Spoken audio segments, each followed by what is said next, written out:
नमस्कार। आज इस प्रेस कॉन्फ्रेंस में हमारे नेता पूर्व अध्यक्ष श्रीमती सोनिया गांधी जी और हमारे पूर्व अध्यक्ष श्री राहुल गांधी जी और मंच पे बैठे हुए हमारे पार्टी के ट्रेजरर, सेक्रेटरीज और दूसरे साथियों, ये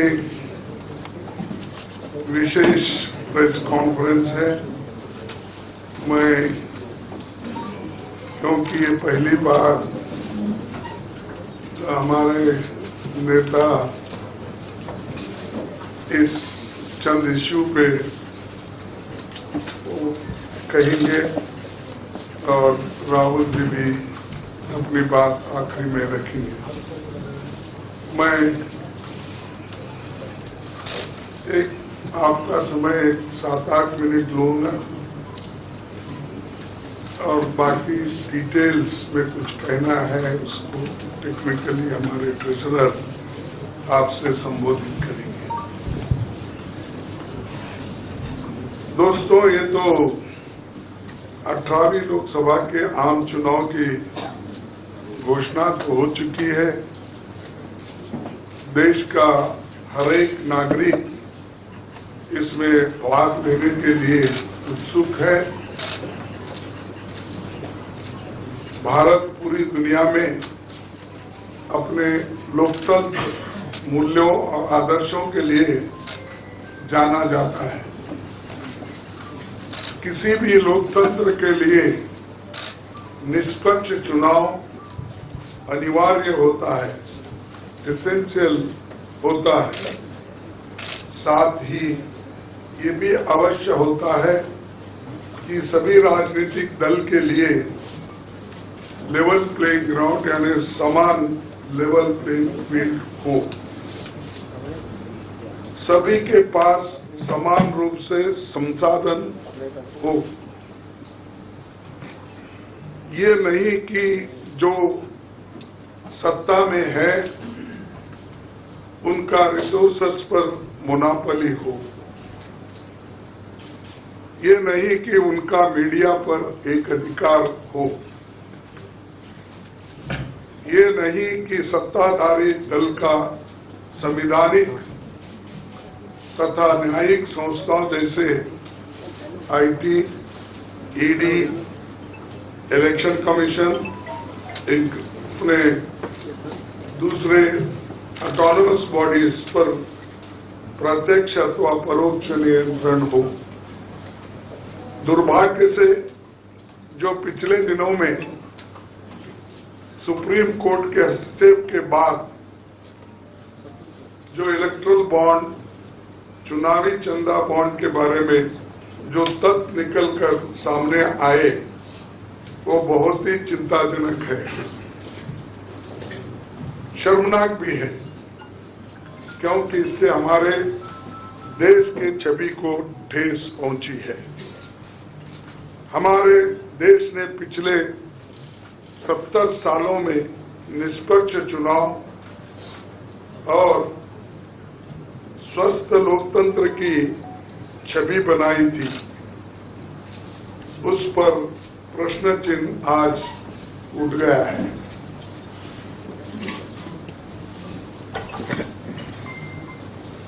सुप्रीम कोर्ट ने जिस चुनावी चंदा बॉन्ड को इलीगल और अनकॉन्स्टिट्यूशनल कहा, उस स्कीम के तहत मौजूदा सत्ताधारी दल ने हजारों करोड़ रुपए से ज्यादा अपने अकाउंट में भर लिया है और दूसरी तरफ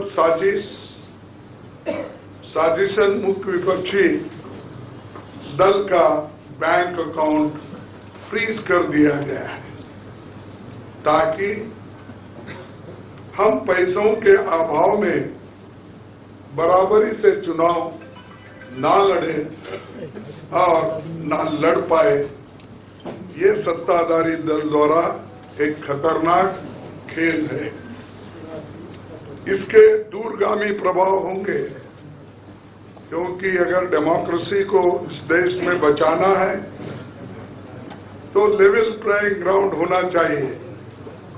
ऐसा भी नहीं होना, चंद देशों में चुनाव हो रहे हैं, 99% वोट एक ही आदमी ले रहा है। ऐसा आपको तो मालूम हो गया रिसेंटली किन किन देशों में ऐसा हुआ है। तो ये सत्ताधारी दल द्वारा एक खतरनाक खेल खेला गया है। इसके दूरगामी प्रभाव होंगे, पर ये स्पष्ट है कि इस तरीके से किसी राजनीतिक दल को असहाय बनाकर चुनाव लड़ने में बाधा उत्पन्न कर और फ्री एंड फेयर इलेक्शन कभी नहीं कहा जा सकता।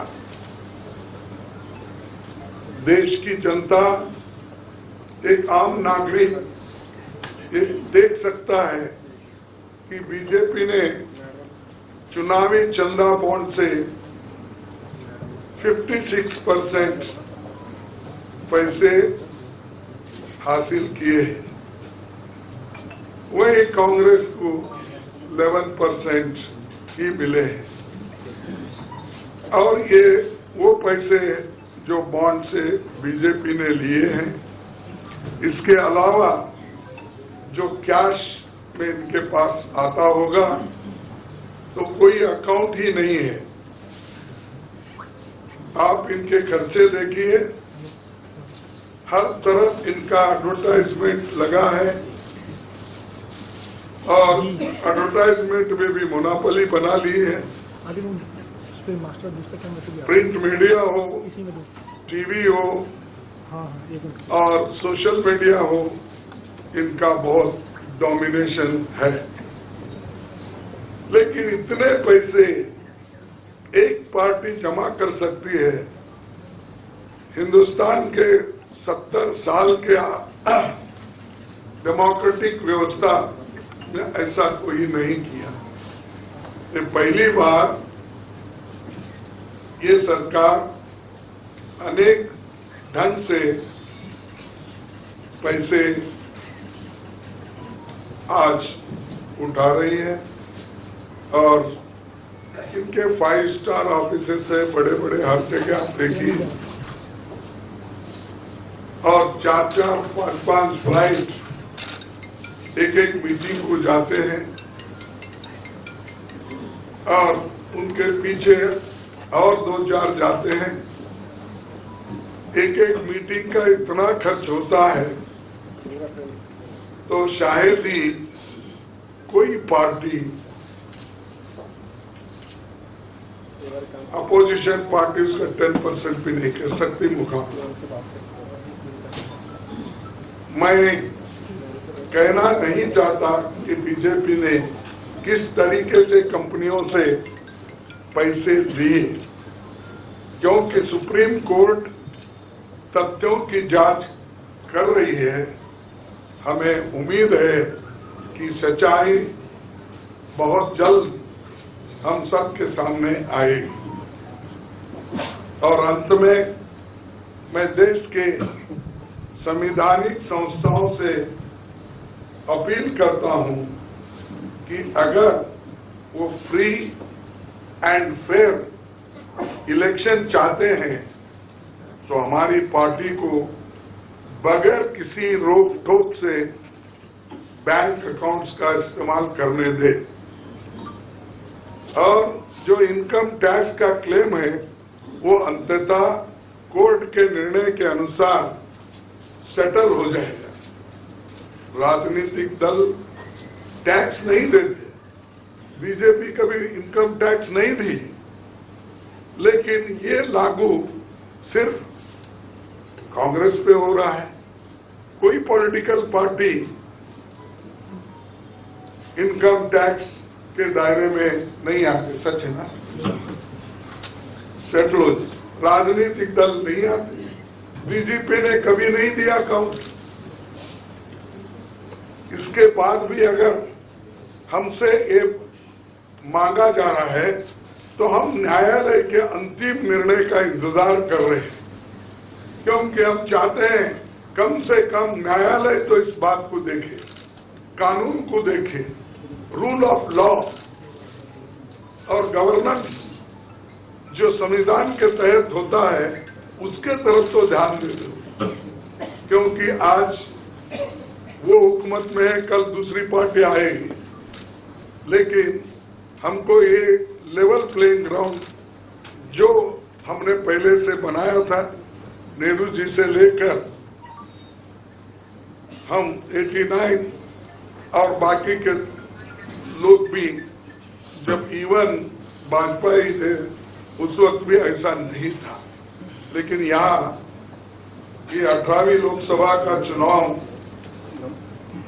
जो हो रहा है इसमें हम सब देख रहे हैं, ये कुचल रहे हैं, सप्रेस कर रहे हैं और हमको चुनाव लड़ने के स्थिति में वो नहीं छोड़ना चाहते और पैसे को तन तबाह करके वो एक तरफा इलेक्शन कर लेना चाहते हैं। लेकिन लोग भी होशियार हैं, इसको जानते हैं और लेवल प्लेइंग फील्ड बने रहने के लिए ये उनके जो बाधक है और जो हमारे अकाउंट्स फ्रीज किए हैं वो तत्काल उसका रिलीज होना चाहिए और हमको चुनाव में डेमोक्रेसी और संविधान को बचाने के लिए लेवल प्लेइंग ग्राउंड होना चाहिए। धन्यवाद। शुक्रिया कांग्रेस अध्यक्ष जी। मैं अभी हमारे कांग्रेस पार्टी के संसदीय दल के नेता श्रीमती सोनिया गांधी जी से गुजारिश करूंगा कि आपको संबोधित करें।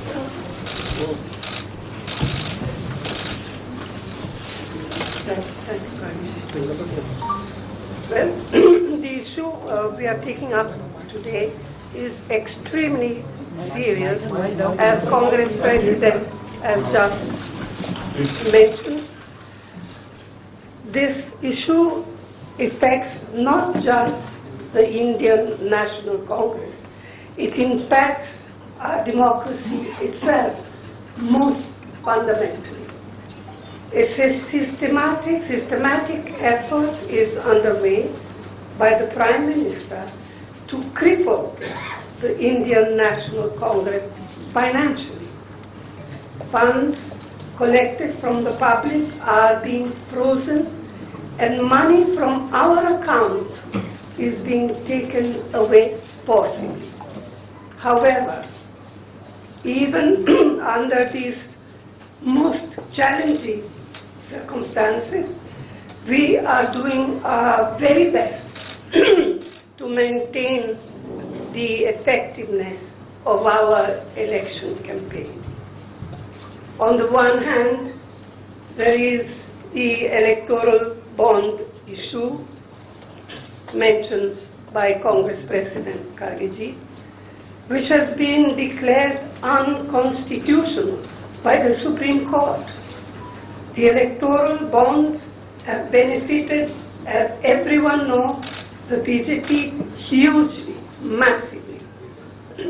On the other hand, the finances of the principal opposition party, the Indian National Congress, are under a determined assault. This, we all believe, is unprecedented and undemocratic. Thank you. शुक्रिया सोनिया जी। मैं अभी हमारी AICC के कोषाध्यक्ष अजय माकिन जी से गुजारिश करूंगा कि आपको थोड़ा विस्तार से जानकारी दें।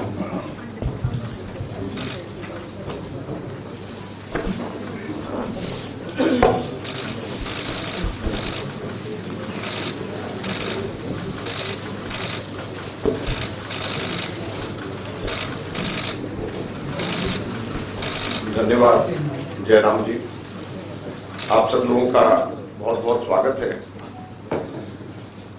अभी हमारे कांग्रेस अध्यक्ष और पूर्व अध्यक्षा ने आप लोगों को बताया कि लोकतंत्र के ऊपर किस प्रकार का खतरा मंडरा रहा है, किस प्रकार से कांग्रेस पार्टी के बैंक खातों के ऊपर हमला हुआ और ये कोशिश करी जा रही है कि फाइनेंशियली कांग्रेस पार्टी को पंगु बना दिया जाए। ये केवल कांग्रेस पार्टी के खातों पे नरेंद्र मोदी सरकार का हमला नहीं है, बल्कि भारत के लोकतंत्र पे हमला है।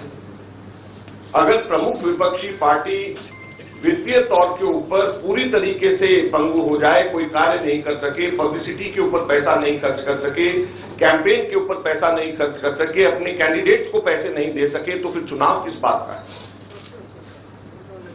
और चुनाव की घोषणा हो चुकी है। पिछले एक महीने से हमारे अपने बैंक अकाउंट्स में पड़े हुए 285 करोड़ रुपए का हम इस्तेमाल नहीं कर पा रहे हैं।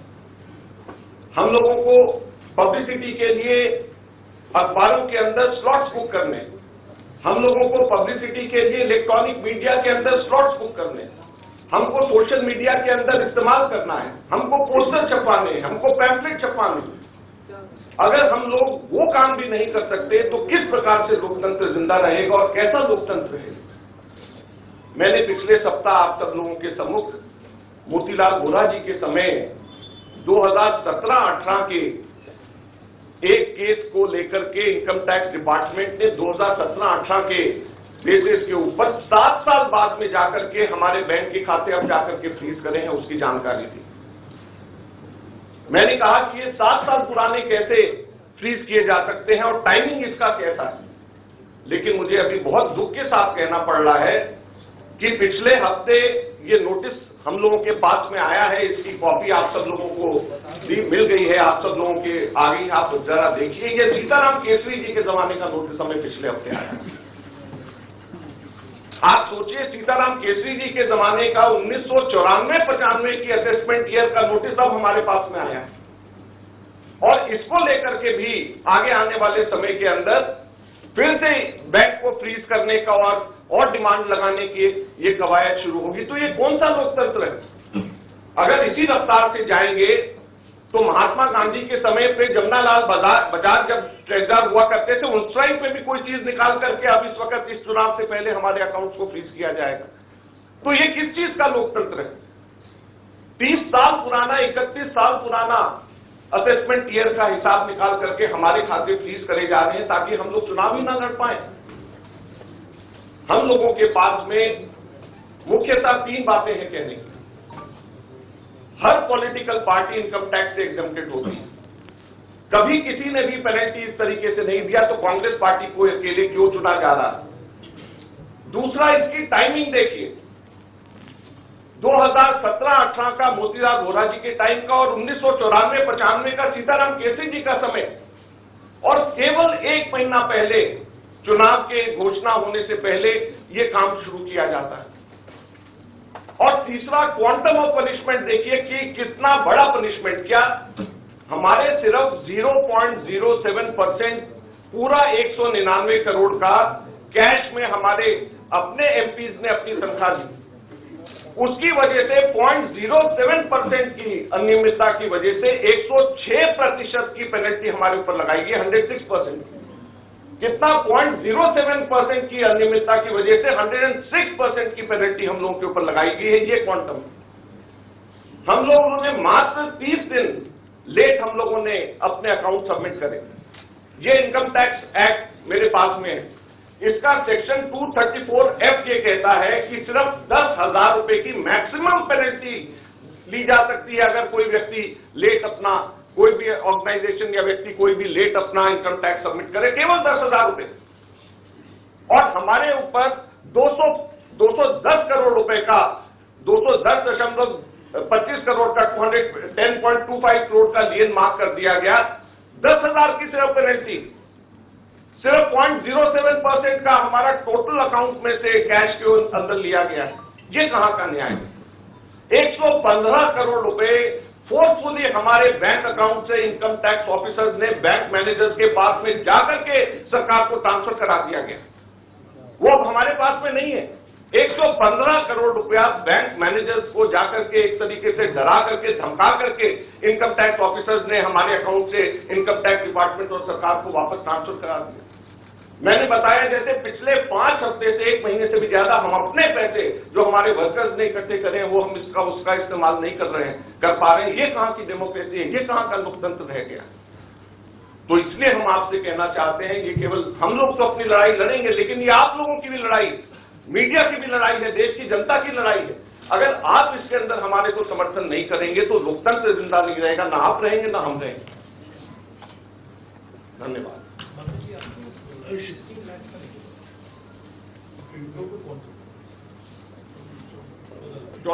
हमारा टोटल जो है 14,40,000 बनता है, जो 0.07% है। तो सिर्फ 14,40,000 जो हमारा 0.07% है, उसकी वजह से हमारे ऊपर 210 करोड़ रुपए से भी अधिक का हमारे ऊपर लियन मार्क करके हमारी पेनल्टी लगाई गई है। तो आप सोचिए 14,40,000 के बदले 210 करोड़ रुपए की पेनल्टी हमारे ऊपर लगाई गई है। ये कहां का लोकतंत्र है? शुक्रिया अजय माकन जी। आखिर में मैं राहुल गांधी जी से गुजारिश करूंगा कि वो आपको संबोधित करें।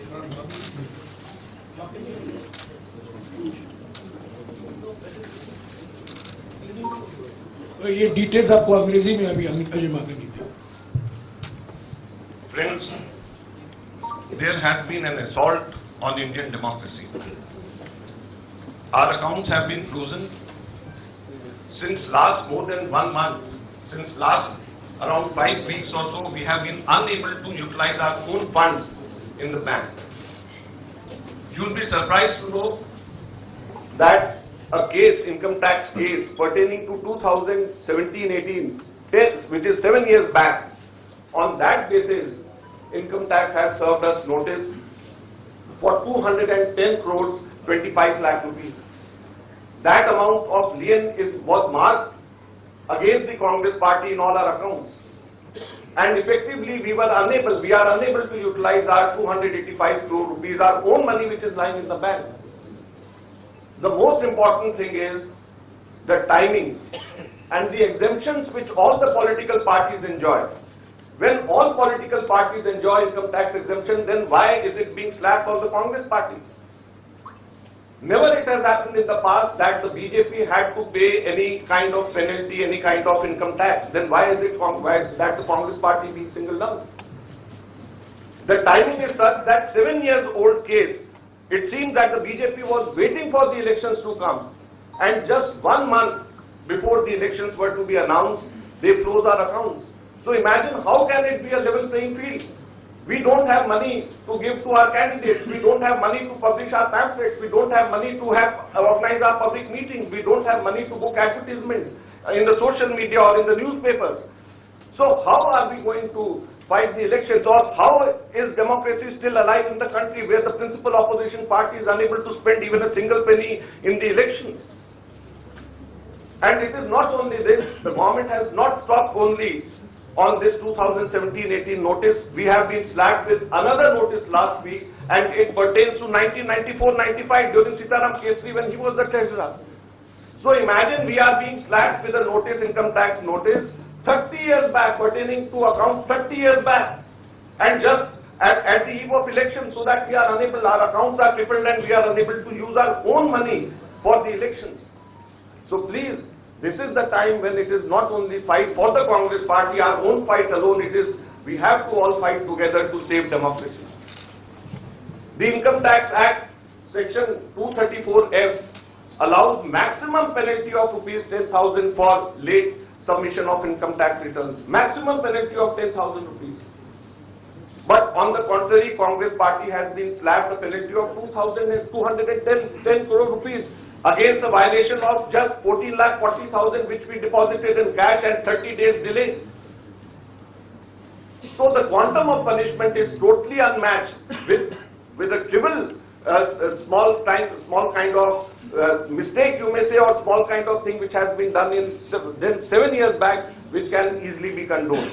Thank you very much. शुक्रिया अजय बाबू। आखिर में अभी राहुल जी आपको संबोधित करेंगे।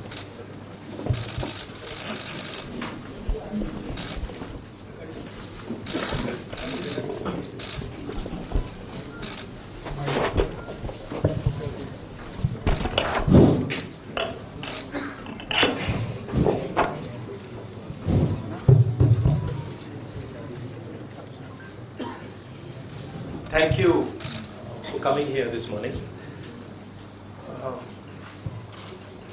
If any of you imagine, anybody in the country imagines what happens when your bank account, your ATM card, your entire financial identity is erased, right? You can imagine if it is done to a family, the family will starve to death. If it is done to a business, the business will be crippled, right? This is what has been done to the Congress party 1 month back. All our bank accounts have been frozen. We can do no campaign work. We cannot support our workers. We cannot support our candidates. Our leaders cannot fly from one part of the country to the other. Forget fly, they can't take a railway train. And this has been done literally 2 months before the election campaign. Why is it being done? One notice comes from the 90s, another notice comes from 6-7 years ago. Quantum amount 14 lakh rupees, and punishment our entire financial identity. Right? What's interesting to me is that there are institutions in this country that are supposed to protect the democratic framework. There are the courts in the country, there's the election commission in the country, right? And nothing is happening. The election commission has not even said, wait a minute, you have frozen the bank account of the largest, of one of the biggest political parties, largest opposition in the country. And already our ability to fight the election has been damaged. We've already lost a month.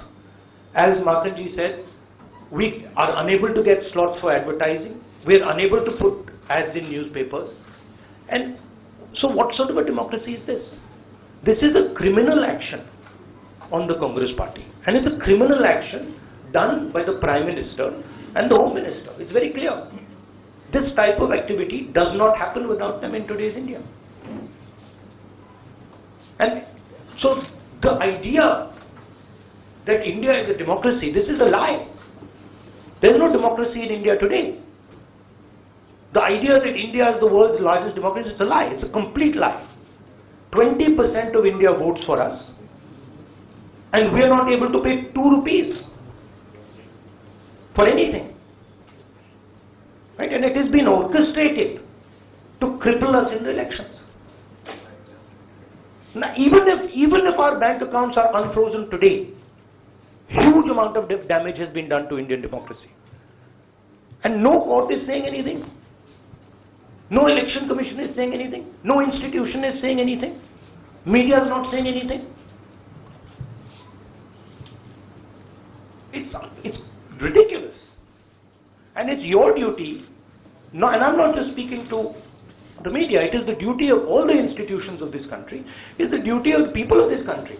You're being robbed of your most important asset.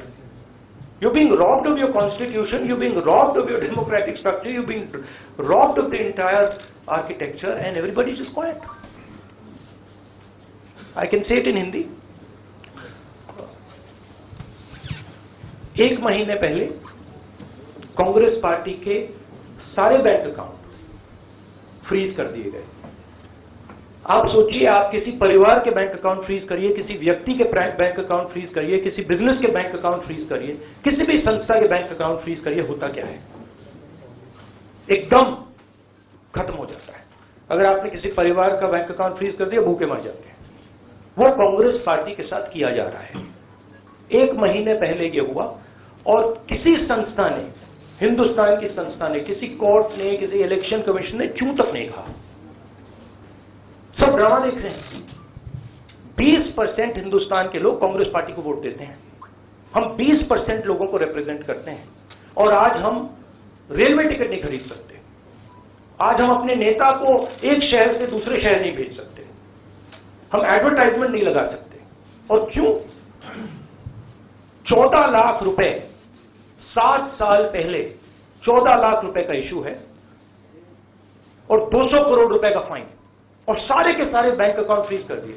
जब income tax, ये दिखाना मुझे जरा, sorry क्या 200 करोड़, जब income tax, साफ income tax की जो एक्ट है साफ कहता है कि ज्यादा से ज्यादा 10,000 रुपए का फाइन लगेगा। तो ये है हिंदुस्तान का लोकतंत्र।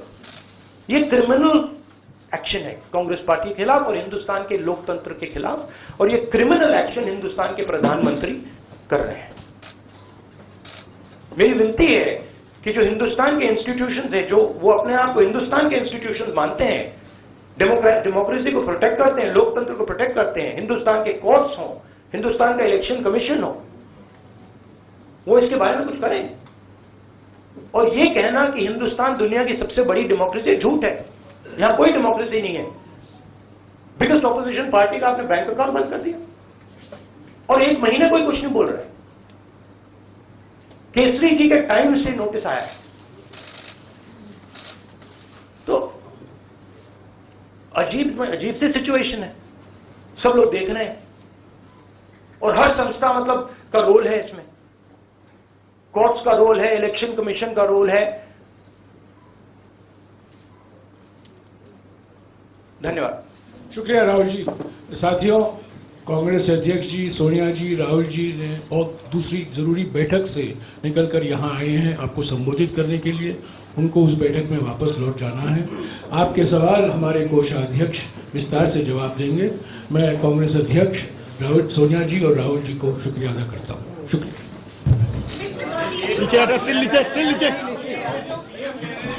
No, one second. Look, one second. Look, please understand. This is not freezing of the Congress party's bank accounts. This is the freezing of Indian democracy. That is what is happening here. Okay. So we are unable, as the biggest opposition party, we are unable to take any action. There is no action we are able to take. We cannot send our leaders anywhere. We cannot book advertisements. We cannot do anything. What else is it if it's not an assault on democracy? Thank you.